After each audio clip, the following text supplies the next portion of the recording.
Salut tout le monde, c'est Oulala Soul. Aujourd'hui je reviens pour une nouvelle vidéo sur la Corée et aujourd'hui je vais vous parler des critères de beauté pour les hommes en Corée. Alors tout d'abord je suis obligée de dire que les femmes ont beaucoup plus de critères de beauté que les hommes.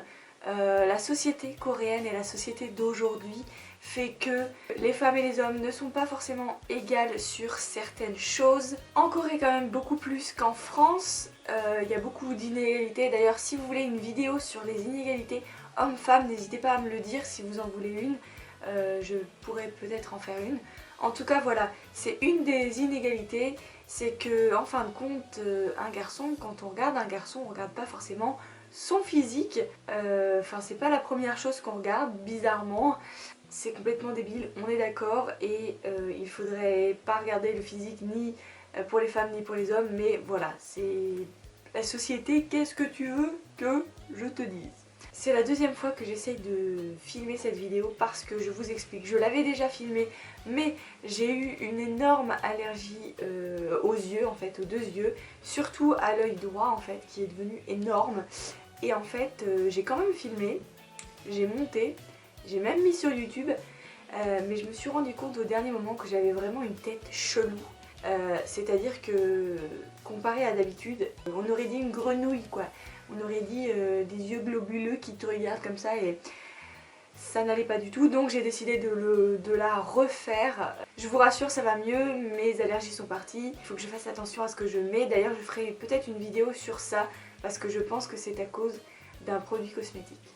Ensuite je vais étaler une couche sur la beauté, ça ne compte pas et la beauté c'est subjective puisque chacun a sa définition de la beauté et pour quelqu'un, je sais pas moi, bi va être moche pour quelqu'un et très beau pour moi par exemple, moi je le trouve très beau, voilà. Mais voilà, on a tous des goûts différents donc les critères de beauté c'est un peu n'importe quoi. Le premier critère de beauté pour un garçon en Corée, c'est la taille. Je pense que ce n'est pas une surprise, je vous en avais déjà parlé, la taille c'est assez important, que la femme soit plus petite que l'homme, donc que l'homme soit plus grand que la femme. Voilà, vice versa quoi. En général donc, moi c'est ce que j'ai trouvé sur Google, hein. J'ai tapé moyenne taille France, j'ai trouvé 1m75 pour un garçon, donc on n'est pas si grand que ça. Après c'est une moyenne, donc il faut savoir que dans la moyenne il y a des gens qui ont 70 ans, il y a des gens qui ont 40 ans, il y a des gens qui ont 20 ans. Forcément la génération qui a 16-17 ans est plus grande que la génération qui avait 70 ans. Donc c'est une moyenne, moi c'est ce que j'ai trouvé, 1m75 et la moyenne coréenne est 1m73, donc on n'a que 2 cm de plus. Donc pour un garçon 1m73 c'est la moyenne. Personnellement, moi je fais 1m70, donc c'est 3 cm de plus, c'est pas énorme du tout. Donc voilà, en Corée en fin de compte, un garçon est considéré grand quand il dépasse les 1m73, mais après voilà, ça dépend puisque, par exemple, si vous faites 1m60 ou 1m50, c'est sûr que 1m70 c'est très grand, mais pour moi qui fais 1m70, 1m73, c'est pas très grand. Être grand, ça peut être grand pour quelqu'un et pas grand pour d'autres. Donc voilà. Ensuite évidemment, les hommes les plus jeunes sont plus grands puisque c'est des générations qui sont plus grandes, qui ont été mieux nourries, plus en bonne santé et donc du coup, les jeunes qui ont en dessous de ma génération, c'est-à-dire en dessous de 25 ans, les gens sont assez grands quand même, même les filles d'ailleurs. Les gens de ma génération et après ma génération, c'est vrai qu'ils sont plus petits. Ensuite, le deuxième critère de beauté pour un garçon en Corée, ce serait plutôt en fait la carrure, les épaules et la musculature en fin de compte. Alors musclé oui, mais pas trop, hein, pas bodybuilder ou je ne sais pas quoi. Assez pour qu'on voit que voilà, il y a une forme de muscle. Mais voilà, faut pas les abdos, pas les pecs, etc. On ne demande pas non plus, voilà quoi, mais voilà, il faut que ce soit faut que ce soit masculin en fin de compte, faut que ce soit... Donc oui, les épaules en général c'est assez important qu'elles soient larges, qu'elles soient très masculines. Moi j'ai vraiment pas de chance car j'ai des épaules de garçon, n'est-ce pas? Pour les filles qui ont été nageuses ou quoi que ce soit, c'est vrai qu'on a des grosses épaules et pour moi c'est difficile en fait de trouver quelqu'un, enfin de trouver un garçon coréen qui a des plus grandes épaules que moi car j'ai des grandes épaules en fait. J'ai des épaules très larges, voilà. C'est pas que je suis énorme, hein, mais voilà, j'ai des épaules larges. Ensuite aussi, j'ai remarqué que certaines coréennes étaient attirées par des bras qui étaient très veineux. C'est-à-dire que quand on voit les bras d'un garçon, si on voit les veines apparentes, c'est voilà, c'est masculin, c'est fort, c'est beau. Je sais pas si c'est beau, mais en tout cas voilà, ça attire certaines personnes. Et c'est pareil aussi, un truc bizarre que moi j'avais pas... Enfin, je regarde pas forcément sur un garçon quand je le vois, quand je le regarde en fait. C'est les cuisses. Mais il y a plusieurs copines coréennes qui m'ont dit les cuisses et les jambes doivent être assez... tu vois, assez conséquentes et assez musclées en fin de compte. Pour que ça tienne, tu vois, des gros poteaux pour qu'ils tiennent bien debout, etc. Et voilà, qu'il ait des belles cuisses bien musclées. Bon, pas trop musclées non plus, hein, je veux pas non plus une cuisse de grenouille ou quoi que ce soit, non, une cuisse... je dis une cuisse de grenouille mais c'est pas très musclé, mais si, les grenouilles c'est musclé, enfin tu vois le truc ce que je veux dire. Faut pas que ce soit que musclé, faut pas que ce soit bodybuildé en fait, faut que ce soit vraiment musclé naturellement. C'est tout dans la finesse.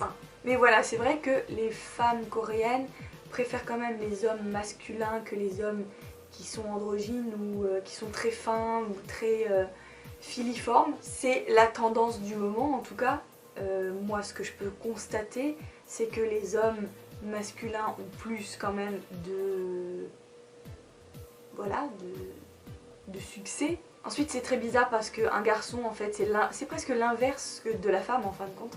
On regarde beaucoup moins son visage que la femme, on regarde beaucoup plus son corps et son aspect général que la femme. La femme on regarde vraiment tout, les détails de son visage, si elle a des dents blanches, si enfin c'est vraiment très détaillé, tandis qu'un garçon on regarde vraiment comme ça quoi. C'est il est grand, il a des grandes épaules, il est musclé, c'est bon, hop, il a des sous dans son portefeuille, c'est bon. C'est bon, la beauté se voit dans les portefeuilles, n'est-ce pas? Eh oui, oui. Et puis le dernier critère de beauté que je pourrais dire, c'est les cheveux. Mais en fait, les cheveux, ça arrive à un certain âge en fait que ça devient un critère de beauté. Je vous explique, les garçons qui ont des problèmes de calvitie, etc. En France, je sais que par exemple, c'est facile de se raser le crâne, etc. Même d'ailleurs les militaires ou... des gens comme ça qui veulent se raser le crâne, c'est facile d'avoir la boule à zéro ou alors d'avoir des cheveux très très courts quoi, presque vraiment très courts, genre comme ça quoi. Mais en Corée, en fin de compte, les garçons se coupent pas vraiment les cheveux très très courts, sauf quand ils vont à l'armée. Je sais pas pourquoi, mais les cheveux, c'est la masculinité. C'est masculinité, ça se dit? Masculinité, ça se dit, je sais pas si ça se dit, mais voilà, c'est très masculin et c'est vrai que en Corée c'est très difficile de voir des gens qui sont la boule à zéro, sauf si tu es moine bouddhiste. Les filles aiment bien les cheveux robustes et voilà, qu'il ait des cheveux quoi. Mais c'est vrai que par exemple il y a beaucoup plus d'acteurs et de gens connus aux États-Unis ou en Europe qui ont la boule à zéro que ici. Il n'y en a vraiment pas beaucoup. De cheveux en bonne santé. Je pense qu'après, voilà, c'est un peu pareil, le visage, si on regarde vraiment bien le visage, c'est vrai que voilà, ils préfèrent des grands nez, préfèrent un petit visage, etc. Mais en fin de compte, c'est pas aussi important que c'est important pour les femmes.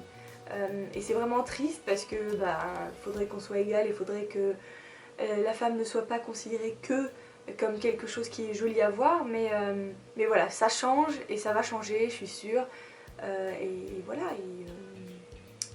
il y a du progrès à faire et il y a des choses à faire et ça c'est en train de changer. Mais voilà, c'est tout. Je suis en train de m'enfoncer complètement là. Voilà, c'est tout pour aujourd'hui. J'espère que vous avez appris quelque chose dans cette vidéo et j'espère que cette vidéo vous a plu parce que ça fait 2 fois que j'essaye de la filmer.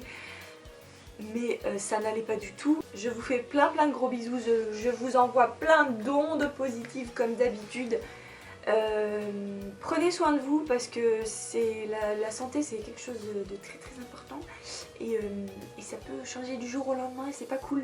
Donc voilà, je vous fais plein de gros bisous et n'hésitez pas à liker la vidéo si vous aimez ce genre de vidéo et vous abonner si vous n'êtes pas encore abonné. Abonnez-vous, c'est gratuit. Et je fais des vidéos tous les mercredis et tous les dimanches à 19 h heure française. Si vous voulez me suivre sur Facebook, Twitter, Instagram et tous les autres réseaux sociaux, mon nom d'utilisateur est toujours le même, c'est oulalasoul. Je vous fais des gros bisous et je vous dis à très bientôt dans une nouvelle vidéo. Bye. Mouah. Agnon. Et je ne suis plus là. Et n'oublie pas, souris. Souris.